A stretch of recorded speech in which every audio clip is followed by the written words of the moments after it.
So this particular interview, I'm excited for. And also, I really want our listeners to share their thoughts with me on the WhatsApp line 0786 10 11 12. The question that is being posed is, should you be wearing shoes inside your house? Yes or no? So for some households, shoes are an absolute no-go. And for the majority of people, they wear shoes in the house. So I know that some people who have the no shoe policy inside their homes, they have special shoes that they wear only inside their house because they want to either keep the house clean, or that it's for health reasons, or even just cultural means. So shoes, of course, do play an essential role in protecting our feet, but is it necessary to wear them inside the comfort of your home? I'm not going to answer this question. I got the expert on to answer this question for everyone, myself included. Podiatrist Calvin Sinnett is on the line with us. Good afternoon and welcome to Radio 786.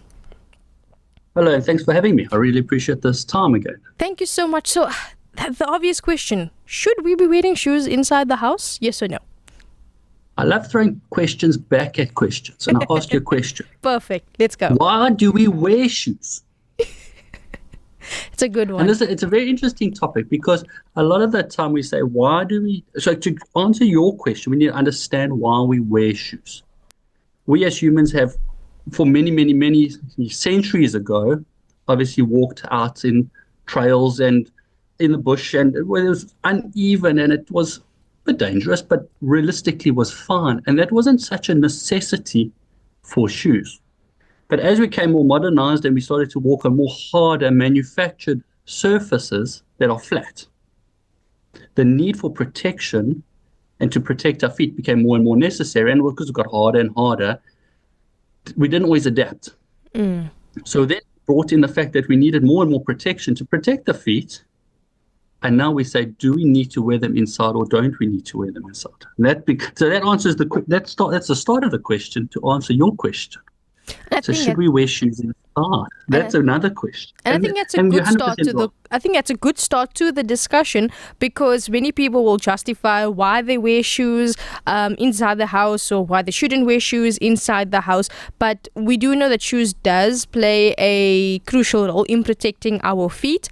And I know some people do have very sensitive feet as well, so that will be their justification. Now, what is the difference between wearing shoes in nature? As you mentioned, back then the grounds were softer. Now it's just a lot of concrete, a lot of flat ground, and it's quite hard, and the ground gets hot. So what are some of the pros and cons of wearing shoes outside compared to wearing shoes inside? I think it depends also sort of what other lifestyles. Are we on our feet a lot? Are we sitting more? Are we busy? Are we not? There's a big difference between a trail shoe, for example, and a running shoe for the road. It's huge amount of difference in technologies. So I think traditionally shoes these days are more for fashion, and there's not too much thought given to comfort and all of that, which is good for business, unfortunately, but it is a reality. And you're right, a lot of people actually have more and more sensitive feet and are looking for something softer and softer. And I think that's the big thing these days, is to find that shoe that actually works for you. And I think a lot of people are getting more and more confused in finding shoes, because shoes are changing and sizes are changing, as well as manufacturers are changing their lasts, which are becoming narrower, softer, wider, all these funny things, and we can't find a shoe that works for us. From our side, what we want our patients to be traditionally out when they're out in the daily life, they want to be as comfortable as possible, in a small heel drop possibly, if necessary. But coming back to home, obviously being barefoot and being flat is wonderful if your biomechanics allow it. When I say that is, some people and different people, let's say every foot's totally different, and some people don't have the ability to walk barefoot. A lot of people also have, and you spoke about it, have the indoor and outdoor shoes, and they've got shoes that they live at home. And one of our issues we find a lot of the time is, Granny wears her little slippers, and she's worn the same little slippers for the last 10 years because they look fine on the outside. And when we look inside, they've actually totally collapsed. And I think that also brings up the next point, where it's quite important to make sure whatever our shoes are for indoor or outdoor, one, that they're obviously checked regularly, and two, cleaned regularly, and that they're still comfortable. Because a lot of the time patients, and especially it's our grannies who are around home normally a lot more, standing, doing their own sort of housework and helping cooking and cleaning, and they don't realize they spend 6 hours on their feet all day in a flat slipper or sandal, that's collapsed. Yeah, and the foot pain, I can only imagine. This is why many of your grannies will ask you for a foot massage. So please do give your grannies a foot massage if they 100%. if they do ask for them. Now, if we're looking at some of the long-term effects of not wearing shoes, because you can see it with people who walk bare feet quite often. Whether it is in nature or whether it's in the house, they have a different foot health compared to someone who's always wearing shoes. I understand that our feet has muscles in it, and if we are strengthening our feet muscles, we need to expose them to a little bit of nature, but we can also disadvantage ourselves by keeping our feet closed most of the time. So what are some of the long-term effects of wearing shoes inside the house as opposed to not wearing them inside the house? So it all comes down to the biomechanics of a foot, because every foot's structured differently. But definitely foot strength and foot health, I think, has become a big focus in the last couple of years.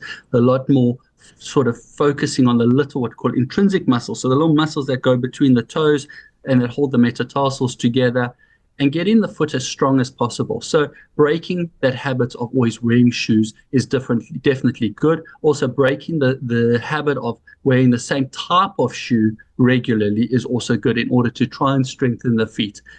And also if someone's, for example, worn a pair of shoes for a long period of time and now all of a sudden they stop wearing shoes, they need to understand that there's almost a conditioning process. So it doesn't just happen overnight. So we sometimes have patients where exactly that. We've decided this year we're not wearing shoes inside, and now all of a sudden my plantar fascia, for example, is flared up.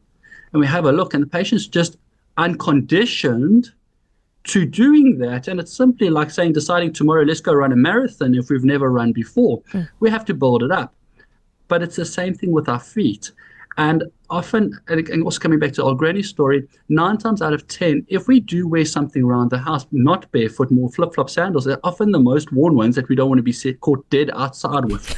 No one wants to see us. So they're the old pair, or they're from 3 years ago, and they're finished. Yeah. So then you start saying, well, is it the barefoot that's causing the problem?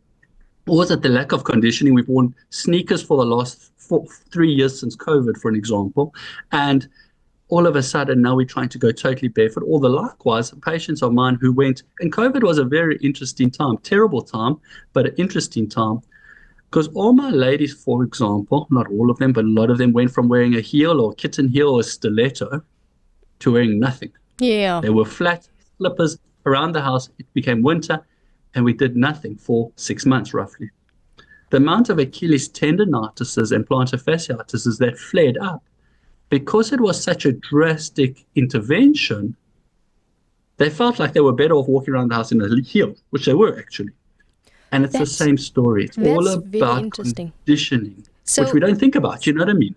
Yeah, and it's so ironic that we're having this conversation today, because I'm someone, and our listeners, they know this very well by now, I don't like wearing closed shoes. I'm a flip-flop person. I love flip-flops. I love my comfortable sandals, and I think taking care of your feet is of utmost importance. And my favorite pair of flip-flops actually broke today. So I think that... It's such a sad day, isn't it? It is a really sad day.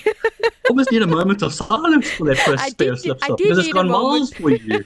It did. We went way back. It wasn't expensive either, though. That's the worst part. So it actually just shows that if you are not used to, for example, so I've been walking a bit bare feet in the office because my flip-flops broke, and I didn't have an issue because my feet is sort of conditioned. However, this isn't the case for other people, because they may be wearing a construction boot for most of the day, or they are wearing, as you said, a stiletto, so their feet will take some time to adjust. Now, choosing shoes, of course, is of utmost importance. I'm not going to mention the brands of them, but let's just say they're named after 100%. An animal that lives in the water and can be very terrifying if it catches you at the wrong time. Many people, they have with a couple of big teeth. With a couple of big teeth. So a lot of people, they don't. It's not a shark. It's not a shark. It's not a shark. It can run on land. So a lot of people, they don't like this particular pair of shoes because they say it looks ugly. But people who wear them, myself included, we have praised the comfort of these shoes. How important is choosing a comfortable shoe that supports your actual foot mechanic? 100%. So for most people, it's very, very important. About 50 to 60% of people will get away with any shoe. Let's be honest about that. But obviously, as we get a little bit older, that becomes more and more relevant. And taking cognitive mindset on choosing shoes is so important. I want to say the big fallacy these days, give me 1 second. I'm going to put my battery on charge. No problem. Otherwise, my laptop. Okay, I'm back. Sorry. So Perfect. the one fallacy, and I'm finding a big thing these days is, and it links back to also the grannies sometimes, or the grandpas and all of that, is that too soft can be an issue.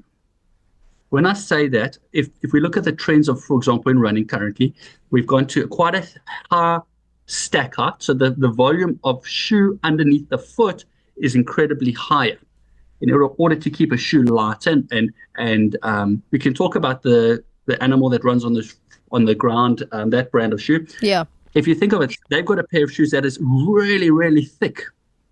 Now, the higher you go, the softer it becomes because they've got to keep the weight down. Or there's another brand that's become very, very popular also in the middle to later aged patients who are really, really soft, which can work for you, but it can also be too soft for you. And it depends then again to your biomechanics, your knees and your back. And a lot of my patients come in and say, geez, I've got this terribly sore back. And I say, obviously I'm generalizing, please note, it's not for everyone. But sometimes you have a look and you say, but your shoes are finished. They're far too soft. Oh, but they're only 6 months old. Yes, but you wear them 6 hours a day, 5 days a week. Just to interject there, could this be that if your shoes wear out very quickly and you may be suffering from backache, is this where it's impacting the body's ability to stabilize? And this is why you're getting the backache? Remember, if you imagine a pendulum, okay? If you move the bottom of a pendulum a little bit, the top of the pendulum will move a little bit more. The more you move the feet, it will affect your knees, affect your back. In likewise, sometimes the back could be causing the foot pain. So everyone, as a podiatrist, we always look at the patients holistically.